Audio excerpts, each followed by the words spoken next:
The second coming of Christ iprogram yakanangana nekudzoka kwa Jesu Kristu. Idi Jesus is coming again. Asi mukati meBible zvinoita sekunge paachauya tinenge tisiri kumachechi, tinenge tiri kudzimba, kumabasa, kuminda nekumwe kwakadaro. Muprogramu inoi ndina mukoma Gift Rodzi tati timboteera kudzimba kwatinoswera. Ichokwadi chiri kutaurwa naCaston Betera. Jesu haazouyi tiri kuchechi kana panzvimbo dzekunamatira. Achauya tiri kwatinoswera kwakasiyana-siyana. Ikoko kwacho kwatinoraramira. Kungaa kumabasa, kuzvikoro, kudzimba. Ndosaka tati muchirongwa chinechi titenderei timbozotandarira ikoko kwamunoswera, kwamunoraramira. Mustudio nhasi tina Proclaim Chaora ndiye ari kutisira musign language. Mukoma Gift kwasai vateereri. Vateereri tinokuchingamidzai kuchirongwa The Second Coming of Christ. Hurukuro yatinayo nhasi lesson yedu ine musoro wenyaya unoti dziri kufushirwa mumisha umu part 3. Dziri kufushirwa mumisha umu part 3. Sezvatakavimbisa zviya muchirongwa chino ichi series inoi tinenge tichida kuuya kwamuri ikoko vateereri, tichikurukura nemi kumabasa kwenyu, kudzimba kwenyu, kuzvikoro zviri kuitika ikoko, tichibatsirwa neBible. Toda kutenda mukoma, toda kuti mutitungamire muchidzidzo ichi dziri kufushirwa mumisha umu part 3. Alright, regera nhasi hurukuro yedu tinoitora kuna 2 Samuel. 2 Samuel chapter 11 toda ku tiverengere verse 1 kuenda pa12. Pane nyaya iripo. Okay. 2 Samuel chapter 11 verse 1 kusvika pa12. Zvino gore rakati rapera panguva yekurwa kwemadzimambo, David akatuma Joabhi pamwe chete nevaranda vake nevaIsraeri vose. Vakaparadza vana vaAmoni vakakombawo Rabha, asi David wakasara Jerusarema. Zvino nenguva yemadekwana David akamuka panhoo dzake akafamba pamusoro pedenga reimba yamambo.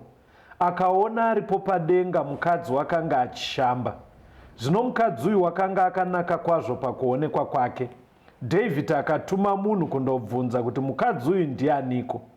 Mumwe akati, ko haazi iye Bhatishebha mukunda waEriami, mukadzi waUria muHiti here?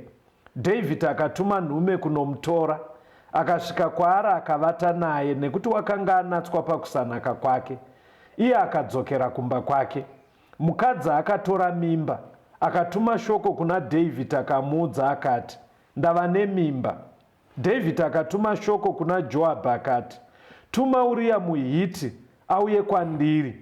Joabhi akatuma Uria kuna David. Zvino Uria wakati achisvika kwaari, David akamubvunza kuti Joabhi wakadini, nevanhu vakadini, nekurwa kwakadini. Zvino David akati kuna Uria, burukira kumba kwako undoshambidza tsoka dzako. Uria akabva paimba yamambo akatumirwa chipo chezvekudya namambo. Asi Uria wakavata pamukova weimba yamambo pamwe chete nevaranda vose vatenzi wake. Haana kuburukira kumba kwake. Zvino David wakati achiudzwa kunzi Uria haana kuburukira kumba kwake, David akati kuna Uria, hauna kubva kurwendo here? Waregereiko kuburukira kumba kwako? Uria akati kuna David, areka nevaIsraeri nevaJudha vagere mumatumba. Nashe wangu Joabhi nevaranda vashe wangu vari mumatenda avo kusango. Zvino ini ndingapinde seiko mumba mangu ndidye ndinwe, ndivate nemukadzi wangu, neupenyu hwenyu neupenyu hwemweya wenyu? Handingatongoite chinhu ichi. David akati kuna Uria, garako pano nhasi, mangwana ndigokutendera kuenda. Naizvozvo Uria akagara Jerusarema zuva iro neremangwana. Yeah. Panapa yakumba kwa mambo David. Okay. Right. Saka David anochiva mukadzi wemusoja wake Uria, mukadzi waUria ainzi Bhatishebha. Right. Ndobva avata naye. Okay. Murume wake anga ari kuhondo. Okay. Mudzimai ndokuzoona kuti abata pamuviri. Okay. Murume akamusiya asina pamuviri, achiri kuhondo. Achienda kuhondo. ende hondo dzacho vaita mwedzi nemwedzi yakaviri variko zvekutotora kana 4 months vasati wauya. Okay. Saka vaitozodzoka vakunda. Nomukadzi abata pamuviri abva atumira meseji kuna mambo kuti zviya ndaane pamuviri. Okay. David akatikitira ipapo. Because mukadzi womunhu wobata pamuviri murume hapo. Ombofunga. But unoona zvinoitika mukurarama Castoni. Ukaita chinhu chakashata, ukanonoka kutendeuka, Satani anouya nemazano ekuti ufutsire nyaya iyoyo. Okay. Saka ndobva apuwa rimwe zano raakamuka achifara. Okay. Ndobva atumira meseji kuna Joabhu anga ari komanda kuhondo. Ipapo musati maenda kure, dai ari nhasi paakanzi ndaane pamiri, dai yaive text message inobva yadelitwa. Inobva yadelitwa, yongosara zvako kunetsa mupfungwa. But hazvidelite chitema manje. But pafoni inenge yadelitwa. Kuti isaonekwe. Saka akaronga zano ripi raakapiwa naSatani. Ndobva atumira meseji kuna komanda kuna Joabhu. Zvikanzi itai Uria adzoke kunokumba ndiri kumuda. Okay. Uyo haagoneka kukwesena zvabva kuna mambo. Right. Atitozvona. Saka Uria, by the way, anga ari umwe wema-lieutenants 30 aya aDavid. Mhare dzaDavid dzairova hondo. Zvekuti kutomubvisa kufrandi kwaiisa Israeri yese pariski. Unenge watowikena. Awikena ami yese kuti avhare chitema chake kuno. Okay. Nati chitema kana chichiitwa mudzimba umu nemunzvimbo umu chinoriska zvakawanda. Okay. Auya manje Uria wanzwa mabvunziro angaita David kurwa kwakadii urinyatsona kuti mukuru haana nyaya yatanga yanzi Joabhu akadii zvikanzi vari right nyaya ndobva dzapera zvikanzi ko iwe uri sei zvikanzi aiwa ndiri right vawastika futi zvikanzi kokurwa kwakadii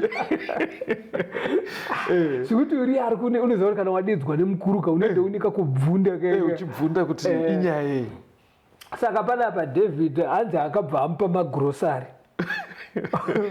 akapuwa fudhu hamba zvikanzi chienda kumba unodya nemhuri. Ko nyaya yaadedzero hanzi tozokuona mangwana.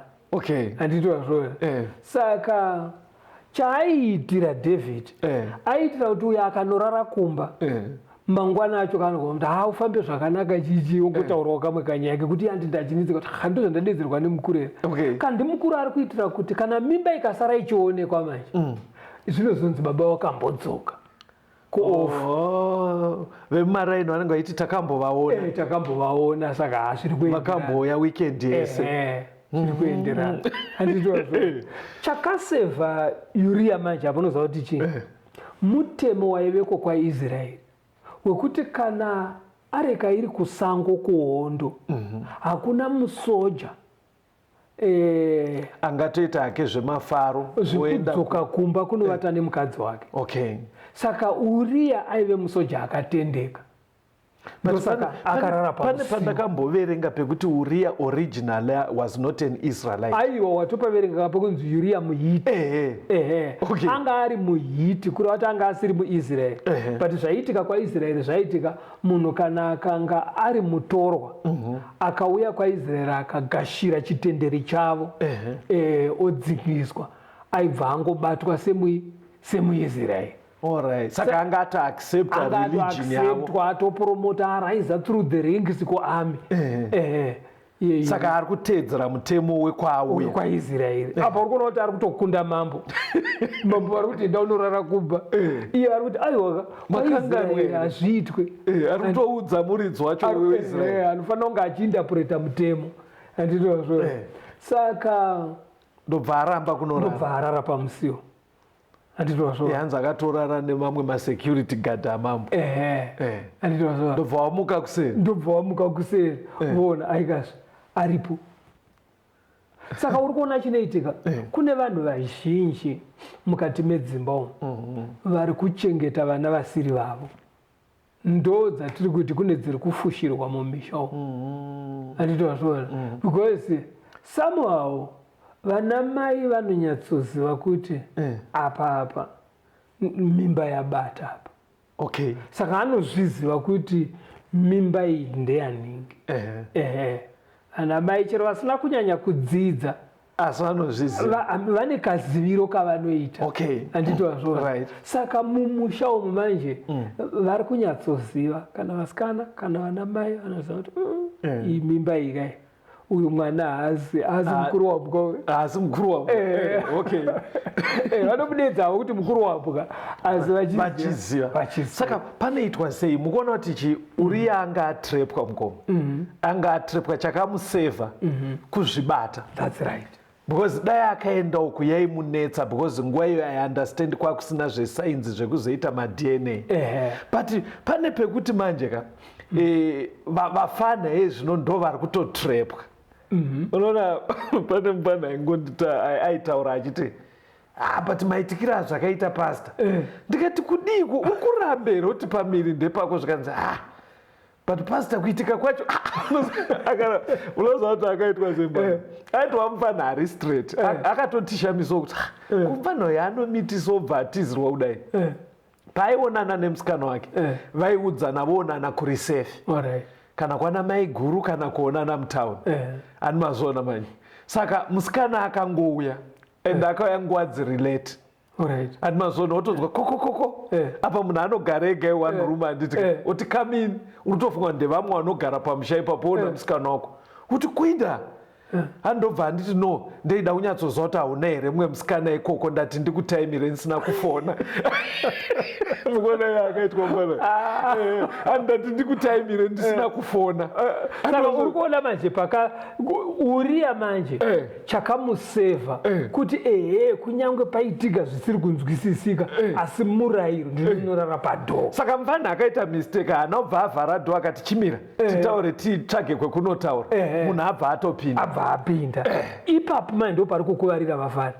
Saka zvinozodhura manje kutanga kuti madna test wakuti hamadheta haasiriwo makunetsa plus iwe unosara wasviba. Chero madna akazoratidza kuti zvishuwa haasi mwana wako but unenge watosviba zvine zviri kutoratidza mudare remusha kuti pane zvawakaitawo.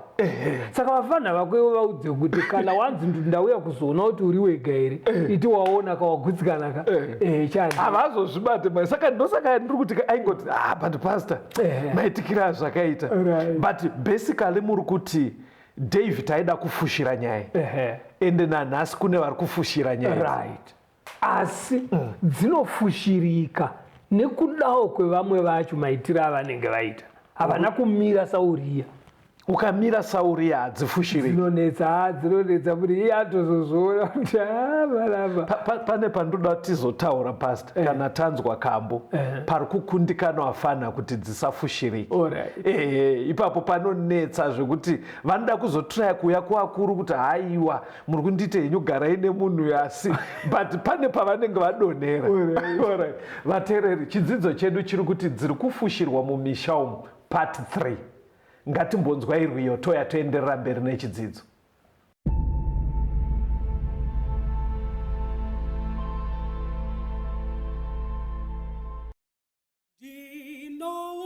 Ndinoonana ndatsukutsimmerakadzama Jesu tenzi muponesi wakatifirayo tsimeriro tarivona iro rino richenesa kudza tenzi rochenesa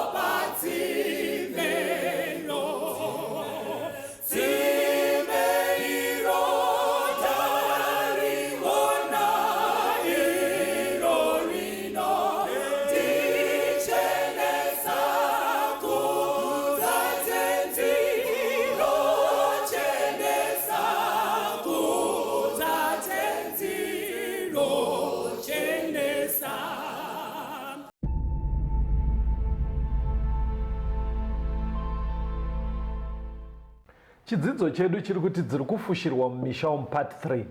Chidzidzo chaaida kuti imimi vabereki mubva mateererawo nevana venyu, even vana teererai nevabereki, kuti tione tibatsirane tiite zvinodiwa naMwari. Jesu apadyo kuuya, hazvidi kuti tirambe tichiita zvinhu zvinosotesa nekusemedzesa mukati memisha yedu. Mukoma, ndandichiti chakasevha Uriya kuzvibata kwaakaita. That's right. Kune nyaya dziri kufushirwa dzekuti munhu seizvo zvamuri kutaura atone pamiri ndepasekuru, sekuru wemumusha. but vanga vachizviziva kuti muzukuru anotonyatsori nemukomana wake ticha ari kuita temporal teaching kuchiweshe, ani mazoona manje.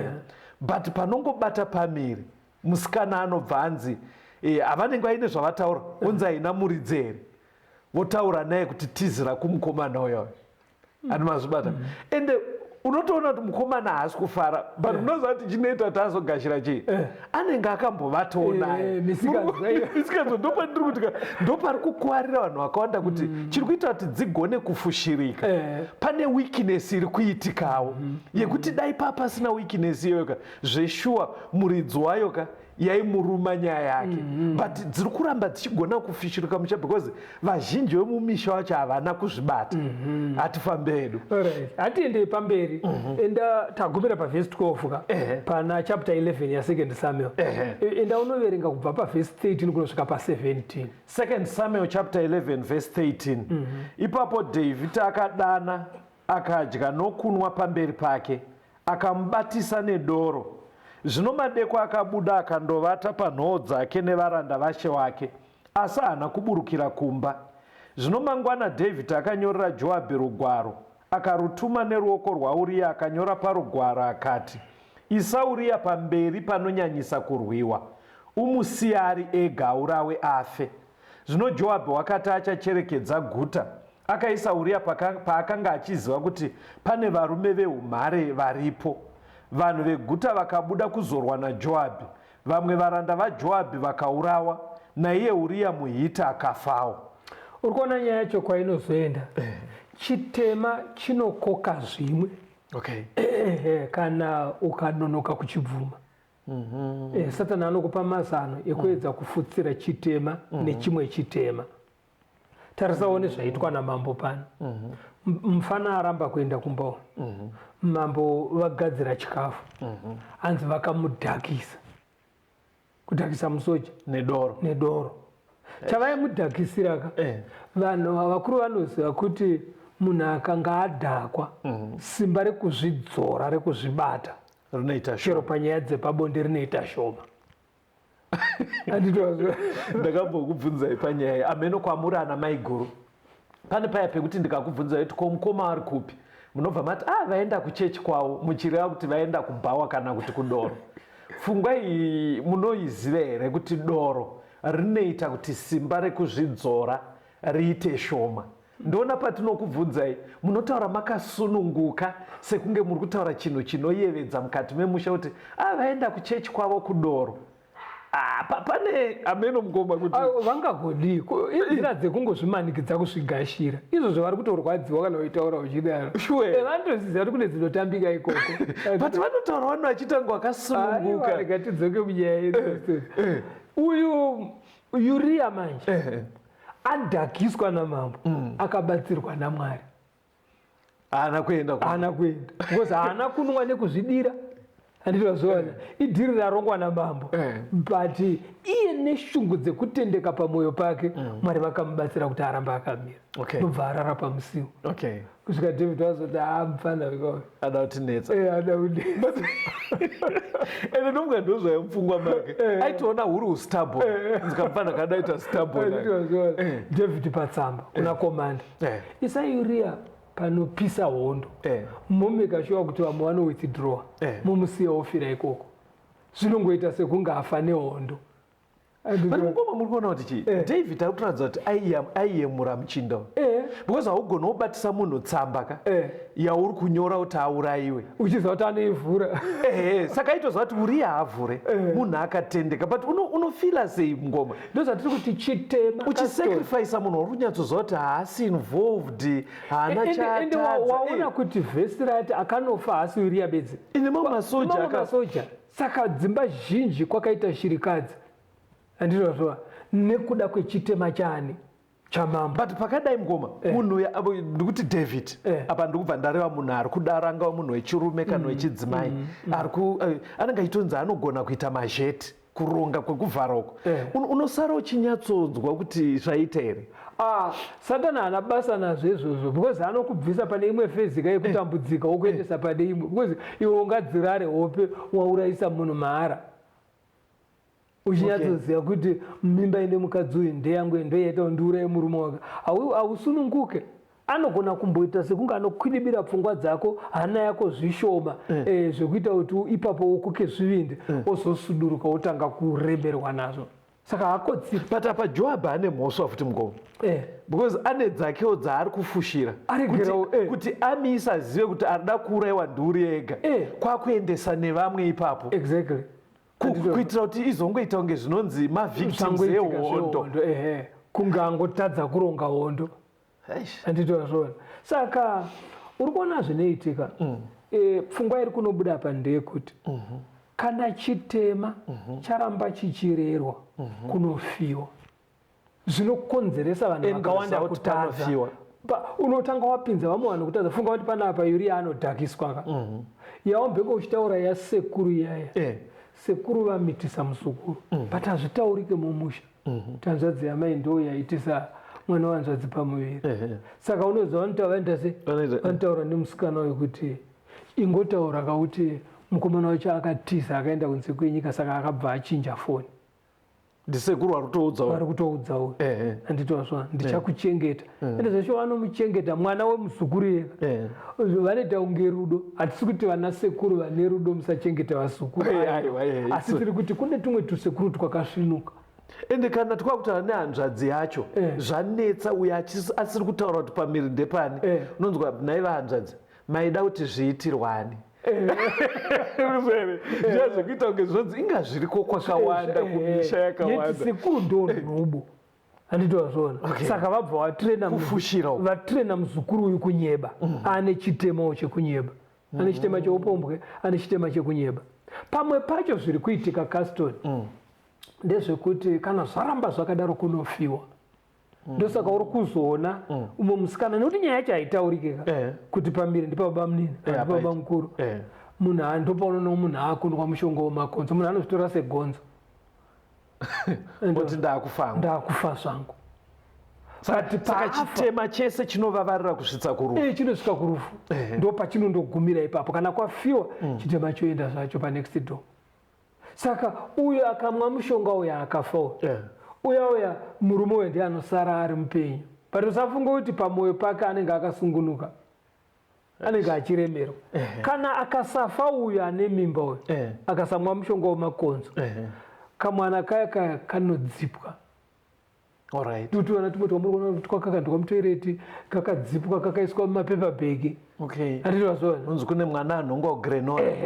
Saka vana vari kufa vaya vayaka, ana baba vacho vatori vapenyu, asi havasi kubatwa maoko. Ngoma mzotaura muchidare. Ndo zviri kutoitika. Havasi kubatwa maoko. Havasi kubatwa maoko kuti pangofa kahanda kembwa. Asi mwana abva muchiuno chake. Ndakunyatsoziva kuti mwana adzipwa uya anongwa padhuze nepapolisi uya mwana wangu. Alright, ndoda kuya ipapo gandimbodzoka nemi kumashure mchana.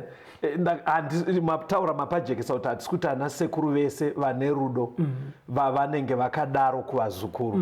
Matomboona here kuti pane makesi ekuti munhu angachitozikanwa kunzi kufamba kwaanoita namainini vake kana kuti nemuzukuru hakuna unaka. Matomboona kuti kumira kwaanoita kana muzukuru yaakuchata, anoti ndichasupply zvese ndaifunga pakuda kupiwa magrosari namambo paipa zvekuti unotofunga kuti ndofunga mambo vari kuyemura mhuri yangu achidaroabvaisa yenyama inodyiwa papo anomira kufushira kwese ikoko. Saka nhai mukoma ndakambokubvunza chidzidzo chapfuura pamuri kudai so muchititungamira muchishandisa bhaibheri muri da kungoyanika mafamilies edu here emu yenyu muri kuita sei pamuri kuburitsa nyaya dzese idzi kuti kune vanhu vane tuvana turi kudyiwa nembwa turi kufa vabatwe maoko muri kuti kudii muri kuti zviitwa sei? Unoziva kana Mwari achitaura nyaya ari kutaurira kuti hana dziremerwe vanhu vatendeuke, because kuti iwe unoramba wakasungunuka uchinatsoziva kuti mwana araswa pasaidi uye anhongo akaendeswa kuorphanage uya mwana wangu mwana agokurira kuorphanage ka amai vapenyu baba vapenyu.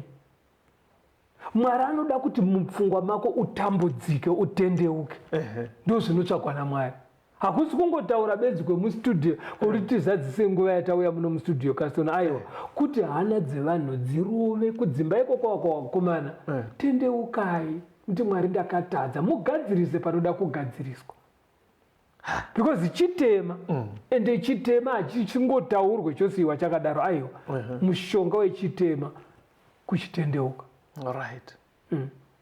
Ko kesi mukoma kufusira futi here kwekuti munhu akaona kuti zvaipa haasi kuuraya mukomana angaino asikana kana 3 angoona kuti uko kwaane pamiri anobva anoudza mumwe waari kunyatsoda kuti chinditizira. Ndiri kungofunga ndikuedza kuona mazana aitwa naDavid pesa pakuda kuvhara. Munozoti kuna vakomana vakadaro ari kuitira kuti uya paanozvinzwa zvibva zvazikanwa kunzi aiwa anga ine musikana wake atove nemusikana wake akamutizira saka iwe hausina wei yekuendako zvekuti saka uyo manje nenhumbu yake kuti achizomira achiti ndeanhingi zvakutonetsa because ndiri kuona kuti pakuita kwaDavid ka togona kutadza kuwana maexample ese but pane utsotsi hwekuda kuti zvisaonekwe kuti ndiye ari responsible. Zviri kuitika Satani anokukandira chero kana waramba kutendeuka. Asi uchaona patichaita chikamu chinotevera ka uchaona kuti chero ukadaro nyaya yacho hauna kutiza. Unogona kutiza pamatare evanhu asi pane rimwe dare risingatizike idare rekudenga. Uchaiona patinopinda muchikamu chinotevera. Alright. Apa paita pamira apa ko ingokomendai general vafana vekuti anobva angotiza ake kutongoenda sezvimwe muchitaura zviya otongoenda vari kutiza because iye zvinezvi paanenge ari kudiaspora ari kutonzi ijaya iye akatiza mwana anenge akatiza saka ndiri kuti manje atiza matare evanhu ndo paanopunyuka. Asi kune rimwe dare manje risinganzvengeke because iye zvinezvi paari kudiaspora ka ari kuenda kuchechi panotonzi mayouth budai panze munodzidza muri panze ari kutobuda nemayouth iye atoka mudhara kakasiya mwana but generally ini zvandabata vateereri pfungwa iri kubuda ndeyekuti mumamisha medu mune nyaya dziri kuitika dzinosvotesa Mwari. Chimiro icho chikaramba chakadaro tisina kutendeuka at the second coming of Christ hatiponeseki. Saka zviri kubuda kuti paitwa mhosva hongu kuna Mwari unotendeuka but inoda kuti igadziriswe mumisha, especially nyaya idzodzo dzekuti mune vana vanodedzwa nemitupo isiri yavo, mune vana vari kurerwa nevamwe vanhu asi vari kurera vacho vasirivo vabereki vari responsible. Ari responsible aripo but chandiroesa nehana kwanzi zvitema zvemhando yakurukurwa namufundisi zvikasiwa zvakadaro zvinovavarira kusvitsa parufu, zvinonosvitsa kunotofiwa nyaya dzakadaro. Saka chii chamungakomende pekupedzisa because ndoda kuti pamunopa vateereri phone number nhasi ndoda kuti vanhu vabereki especially ana baba vari vanga vachinzwa chidzidzo ichi hatisi kuti muritori involved sezvakaita David but kana zvakujekerai zvabuda muchidzidzo munomu imimi vana baba munongonyora zita renyu kuti ndine vabetera pastor tazvinzwa Mwari achatibatsira. Toda kumboona kuti vana baba vari kuteerero here nyaya dzakadai because ndo vari responsible kuti misha ifambe zvakanaka. Ndokumbira kuti muoneke vateereri mobva mawapa phone number dzekuti vatiisire mameseji paWhatsApp tibva tavapa futi malinki ekuti vapinde mumagrupu vanzwe zvidzidzo. tinotenda. Tibatei panhare dzinotevera 0716 452 086 0716 452 086. Mwari vave nemi, tikosangana muchikamu chinotevera. Tungamire mukati mezviedzo mananda andibata ndimwedo dombo ndiwikende ndimwimo otungamire tenzini tungamire semwana awonyara tamu unganyara zinyanga